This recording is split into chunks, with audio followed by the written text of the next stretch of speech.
You are listening to the E2C Network, where the Auburn family speaks.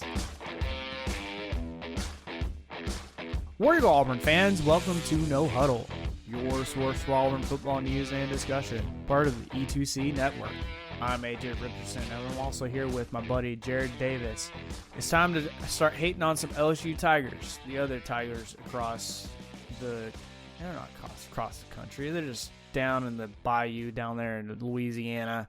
But we don't like those Tigers. We like our Auburn Tigers instead. Jared, how much are you going to hate on LSU this week? If I knew a lot of LSU fans, I would do it pretty a lot. I know they can be kind of crazy, but I don't know a lot of LSU fans. I do know that, when they play us, they still chant Tiger meat, which just sounds kind of weird because we're also the Tigers. So yeah, that doesn't make sense. It doesn't make sense at all. But a lot of things about college football chants do not. So, I'm excited about it. We'll talk more about it. I think this is probably one of our, and I realize we just barely beat Georgia State, but I think this is probably one of our better chances to win in that streak down there. And that says more about them than us, in my opinion. But I think this is a good opportunity to go ahead and end that streak. Yeah, I think the things kind of fighting against us this game is we are playing at 8 o'clock at night. That's a really late. I mean, that's 9 Eastern time for us people in Atlanta. So it's like, dude, people at LSU are going to be nuts in an evening game like that. Or at least I'd imagine they are. But from what I've kind of gathered, I was looking up LSU and kind of where the fan base is at. They're kind of at a similar spot to Auburn as far as they've beaten teams that they probably should have beaten. And then they did lose to UCLA, which I think they thought they could have beaten in week 1. But now UCLA is, ranked number 20th. They're a pretty good team. So I feel like they've got a lot to be wanted. There's more out there that they're just like, we've got so much talent here. Why aren't we performing at such a high? Especially since 2 years ago they won the national championship. Like they're just like, where? I don't know. There's a lot left to be on, wanted with them, if that makes sense. Yeah, they're loaded with talent. I mean, that they should. They are very similar to Auburn. I mean, they are. There's potential they could go undefeated, and there's potential they could go 7-5. They are very, very similar to what we are, but to me, they shouldn't be because, we battle up against Georgia and Alabama for recruits, and so sometimes they get the 5s, sometimes we get the 4s. LSU's getting whatever they want because there is no competition in state out there. That state has a lot of talent. They also are able to go into Texas and say, hey, we're in the SEC.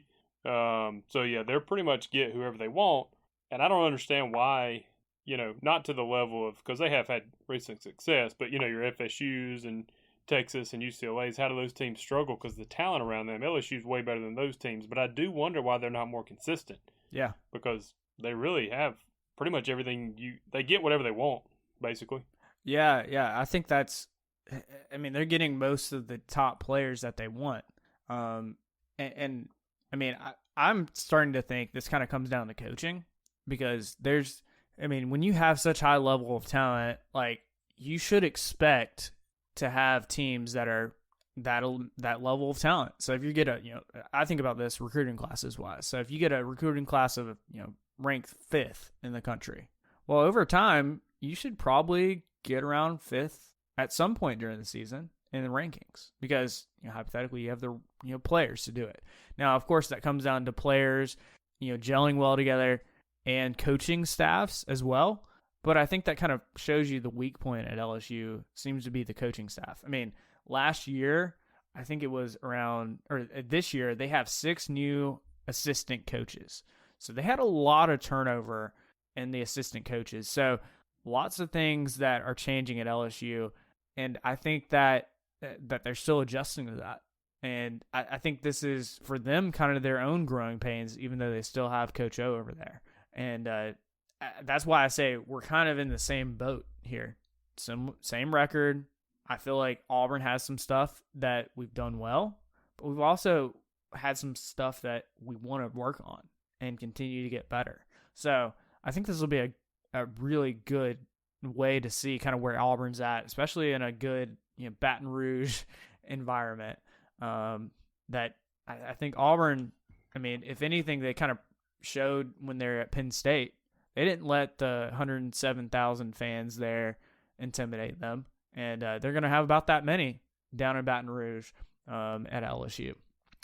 I did want to get your thoughts on this. I mean, what's kind of, if you had to put a percentage on it, like how likely do you think we are to win down in Baton Rouge? I think it's probably 50-50, and I would never put it that high down in Baton Rouge. But I think it's more about where they are than us. I think we are super similar. Except for last game, I said, hey, we're going to be able to run on them, and I still think we will. I think our offensive line just fell asleep last game, but I think we're going to be able to run on them, and their offensive line is bad. I saw a little bit of them against Mississippi State. I had heard about it. It's pretty bad. Think like last year Auburn. Wow. Bad. Now, can they get that fixed? Yeah, because they probably have talented guys who are just missing assignments. So they may not look bad against us. But if that continues, our biggest flaw is our secondary. And if we're going up against a bad offensive line and can put pressure, that helps our biggest flaw. So The only problem I'm worried about is Butte for them is better than Dotson for Penn State. And if we let him run free like we did Dotson, it'll be a long night. Mm-hmm. Yeah, Butte already has, 8 touchdowns? The dude is lighting up scoreboards. And that's more touchdown passes than Bo Nix has this year. Like, that's a lot of touchdowns through 4 games. So I think if I was coach, I would put Roger McCreary, our number 1 defensive back, on him and say, this is your guy. You're following him around, harass him, beat him. And I think that's the way that you do it. We can't have, like you mentioned, guys like Penn State running around free. Like, if that happens, they're going to put up a lot of points on us. And that's going to be hard to come back from. One other guy that I wanted to talk about is their quarterback, Max Johnson. He has 15 touchdowns. He does have 3 interceptions, so that ratio is pretty good. He is lighting up the scoreboard, but I think there's a pass-heavy nature that LSU has this year. So they're going to be passing the ball a lot. And I'd expect that against us because their leading running back right now is Corey Kiner, and he only has 144 yards total this whole season. And I think Tank's probably gotten that or close to it in 1 game. Yeah.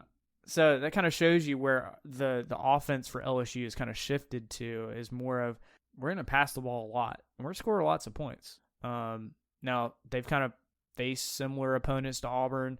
They faced McNeese, Central Michigan, and their tough battle against Mississippi State. They lost against they won all 3 of those games, sorry.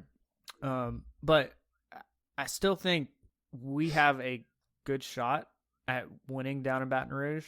I don't know if it's 50-50. I would love for it to be 50-50, but I don't know. I'll give it like 30-70.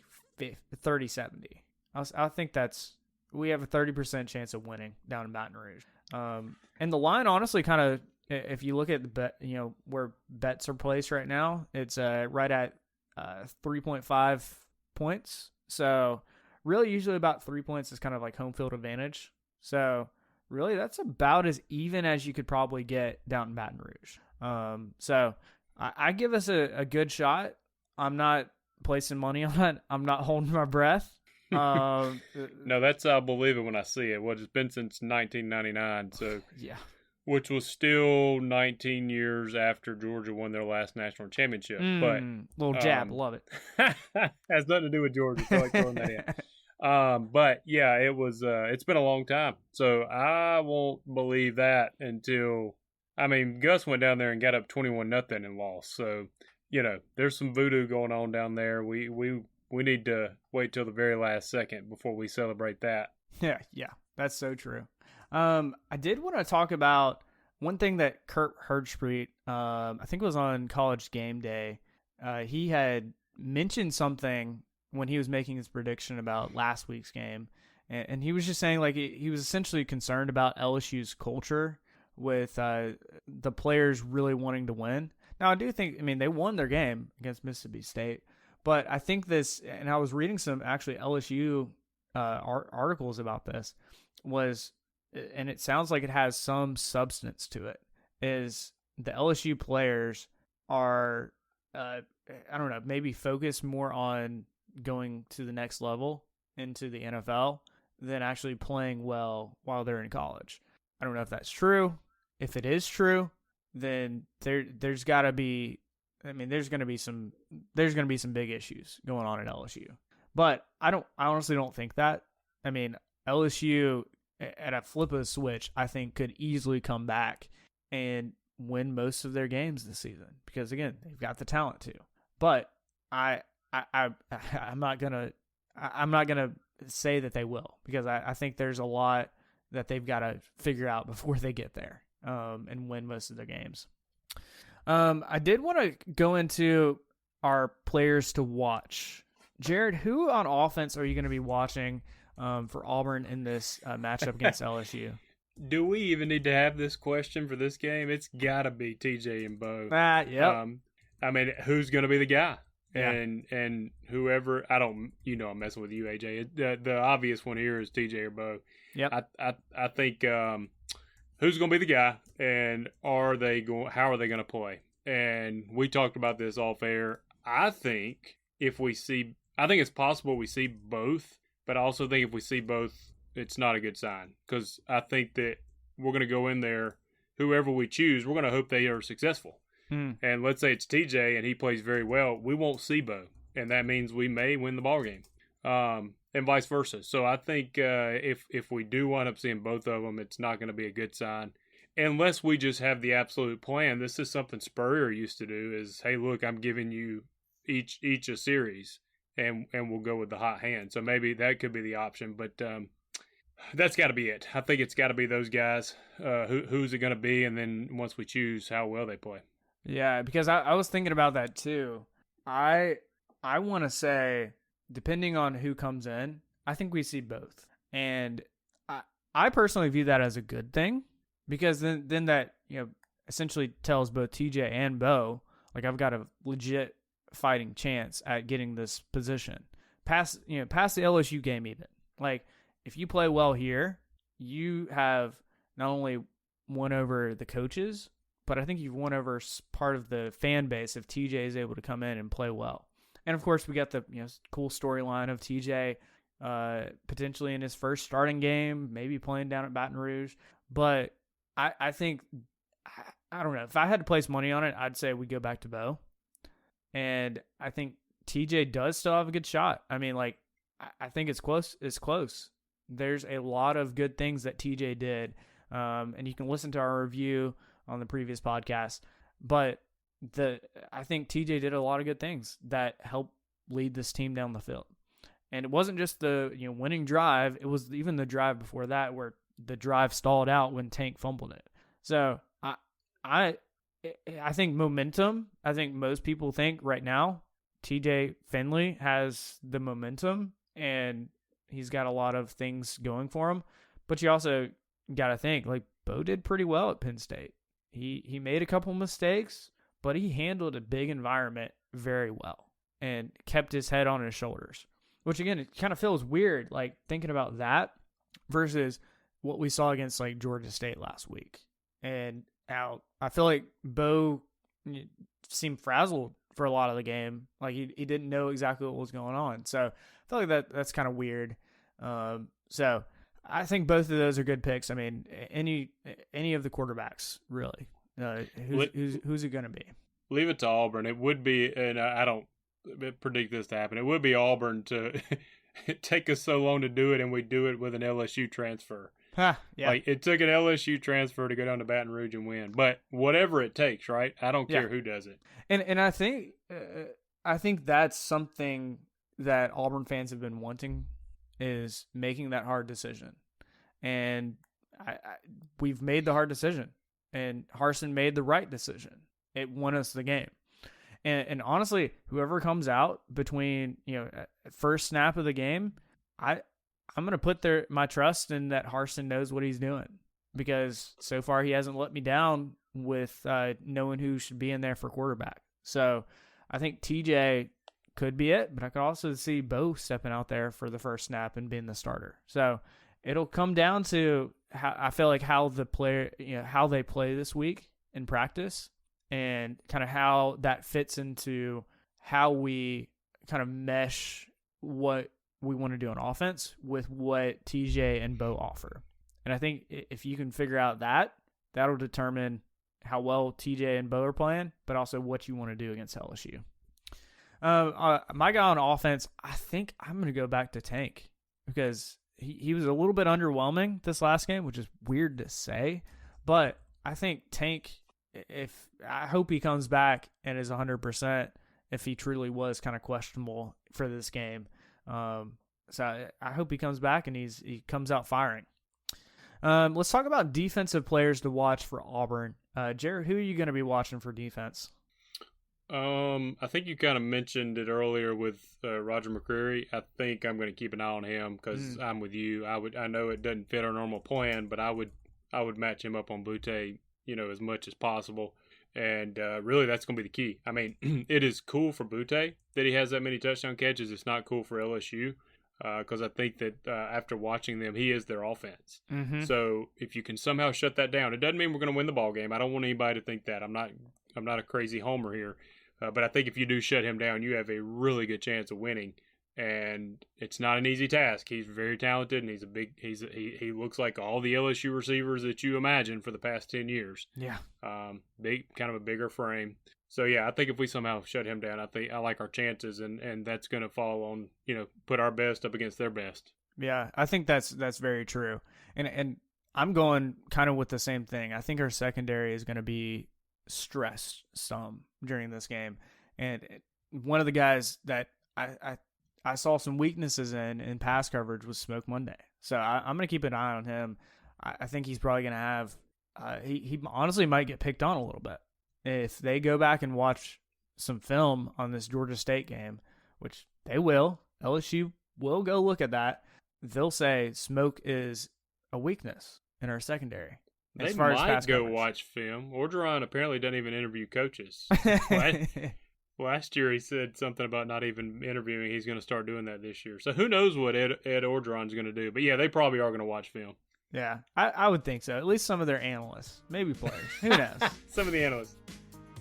Hey Auburn fans, I want to take a quick timeout from this episode to bring your attention to something very special.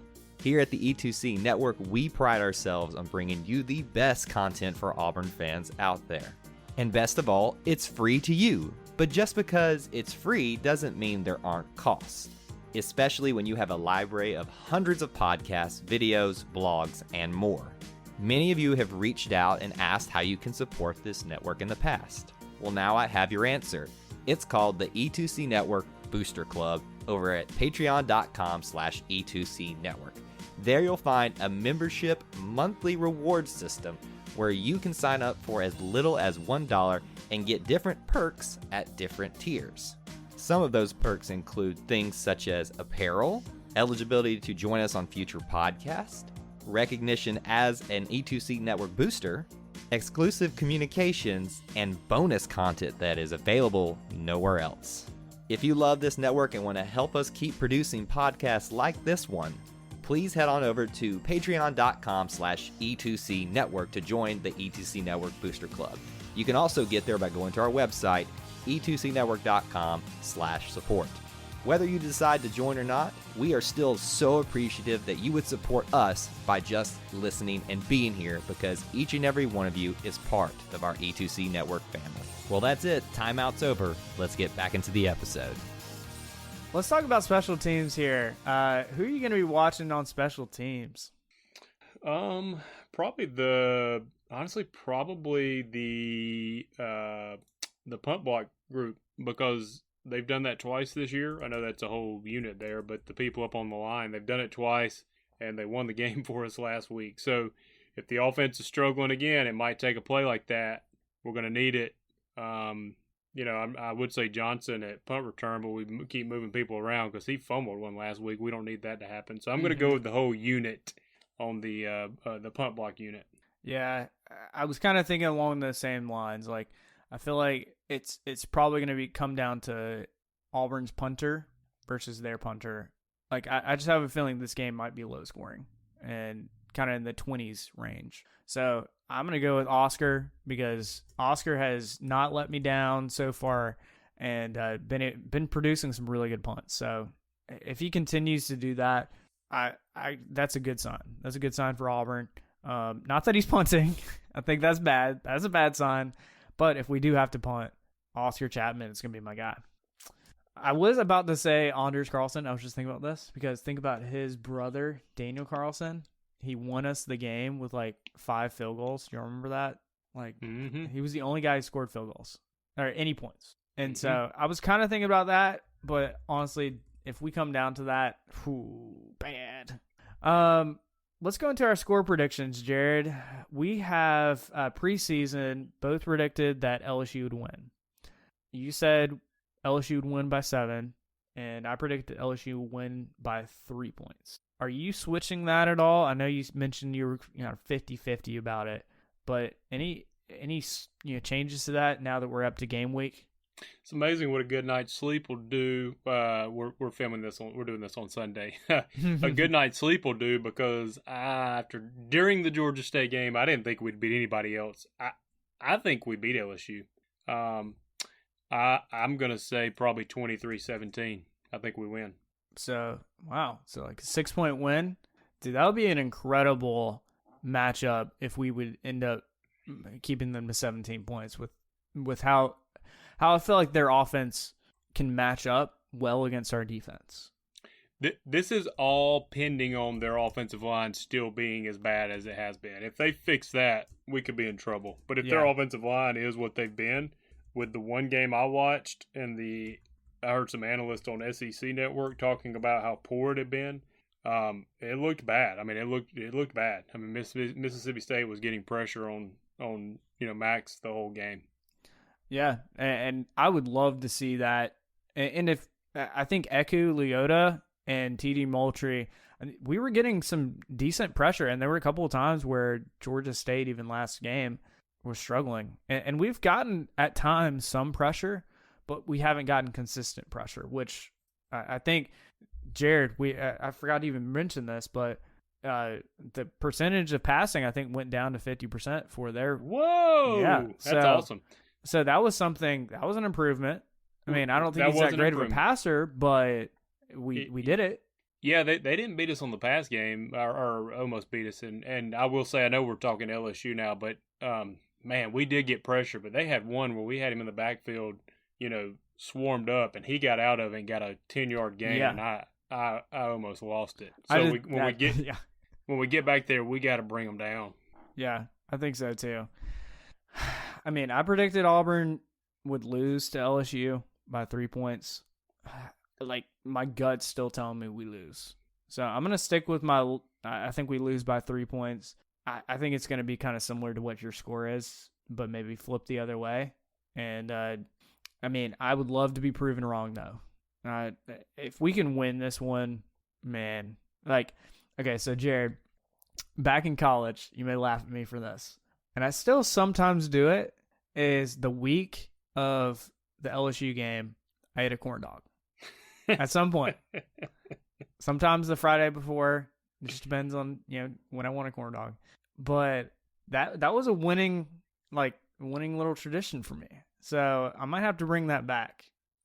Maybe stop. If you're doing that before the game, let's try something different. Let's wait till we win. If we win, then you can eat a corn dog. Okay. That sounds good. I'll hold off for this week. Yeah, we're like 3-7 the last 10 games against them, and we know how bad we are down in Baton Rouge. So let's eat. You can have a pig in the blanket if you need some type of pork wrapped in bread. But wait till after the game to eat a corn dog. Can you do that? I think I can hold off. Okay. All right. Good deal. All right, everybody on the podcast, we're going to hold him to. We're going to check in with AJ next week and see if he did that. Yeah, definitely. Check in with me. Make sure I didn't, by chance, just see the corn dog and was like, I got to eat this. If you start having an attack and you need a corn dog, call me, man. I will. Day or night. I will. I'll be there to chat. Good. Let's transition to our final segment of the day, an Auburn fan perspective of the SEC. this was some good SEC play. Not the best, but some pretty good games going on. We had a couple boring games. Georgia beat Vandy 62-0. They got a shutout. Good job. It's Vandy. They also suck. And then Alabama beat Southern Miss. Okay. Again, kind of another boring game. And then we get into slightly more interesting ones. Florida did beat Tennessee. And then a pretty close one there was kind of the bottom of the SEC East is Kentucky and South Carolina. And Kentucky was, man, they barely squeaked out that win, 16-10. I mean, that is such an odd score, I feel like, in the modern football era, is to have only 16-10. Only 26 points were scored during that game. I mean, that blows my mind that both teams just couldn't put points on the scoreboard like that. It's just crazy. When I feel like the norm is now, if you're not scoring 20 or 30 points, like, you're not winning the game. Yeah, two of the more boring teams to watch in the SEC are Kentucky and Texas A&M. I mean, it's just so boring. They're very usually sound and solid, but it's just boring to watch. But yeah, Kentucky's what now? I think 4-0. Good for them. It's not easy to win a road game, but yeah, that was not a lot of points. Yeah. One of the more shocking ones, and maybe I don't know too much about Boston College, but Missouri lost to Boston College. Boston College, guys. Like, Missouri. Can we kick Missouri out of the SEC already? Like, holy crap. I don't know anything about Missouri. That's sad. But yeah, you would think they would beat Boston College, I guess. Of course, you would think Auburn wouldn't struggle with Georgia State. It's a weird, true too. It's just a weird year. I mean, there is literally not any great teams. I mean, people want to say Alabama and Georgia, and I do think they are great, but the Clemson win for Georgia doesn't look as good anymore. No. So then you're saying, okay, well, they beat UAB, Vandy, and South Carolina. They've beaten the people on their schedule, and they've dominated after Clemson, so that's all you can ask of them. Yeah. I don't know what we got. There's teams struggling all over America right now.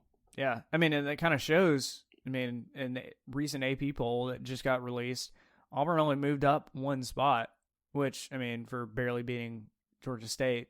But I feel like even moving up, I don't know. Like, I honestly thought after that performance, like, we kind of stay where we're at or maybe even drop a spot or two. And so it kind of shows you, like, there's just not great football that's kind of going on. And maybe it's teams just adjusting back to the normal schedule. I don't know. I'd love to, look back, even in a few games and kind of see where a team's at and where the other team's kind of bubbling up to. Because right now there's really not a whole lot of, wow, this team is definitely the number one team. Or this team is, Alabama's great. Okay, Georgia's great. And I think maybe Penn State, they just jumped up to number 4. I think they're kind of thrown into that conversation. So I think there's a lot of teams that are kind of right below. And there's teams that are going to, in the next few weeks, kind of make their charge towards the top and make it into the playoffs. The final game I want to talk about for the SEC, number 16 Arkansas facing Texas A&M.